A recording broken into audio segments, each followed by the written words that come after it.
আসসালামু আলাইকুম। আপনারা কেন মাস্টার সার্ভিস করাবেন? মাস্টার সার্ভিস করানোর উপকারিতা কী? অনেক বাইকাররা মনে করে আমার গাড়ি তো ভালোই সার্ভিস দিতেছে, তাহলে কেন আমি মাস্টার সার্ভিস করাবো? আসলে যে সার্ভিসটা আপনি দিতেছে ওটা আপনি তিলে তিলে আপনার ক্ষতির মুখে যাইতেছে। অনেকে বলতে পারেন ক্ষতি কী?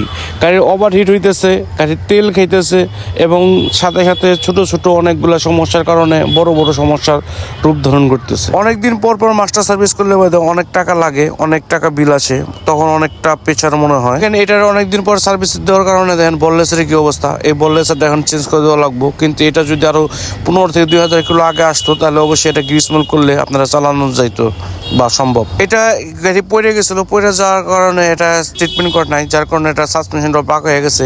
এয়ার ফিল্টারের অবস্থা খুবই খারাপ, এয়ার ফিল্টার চেঞ্জ করে লাগতেছে, যার কারণে আমাদের সাসপেনশনটা লেদে নিয়েছি, এটা আমাদের কাজ করে দিতে হবে লেদে থেকে। যেহেতু এফআই গাড়ি, এটা আমরা ইঞ্জেক্টরটা ক্লিন করে দেবো এবং সাথে যে ফুয়েল ট্যাঙ্কের যে ফিল্টারটা আছে আমরা ওটাও ক্লিন করে দেবো ইনশাল্লাহ, অথবা ফিল্টারটা চেঞ্জ করে দেবো যদি অবস্থা খারাপ বেশি থাকে। তাই আপনারা অবশ্যই আপনারা ভালো মতো সার্ভিস দেবেন এবং কি 3000-4000 কিলো পর পর সামান্যত air filter, injector clean, FI clean, এগুলো সব করে নেবেন।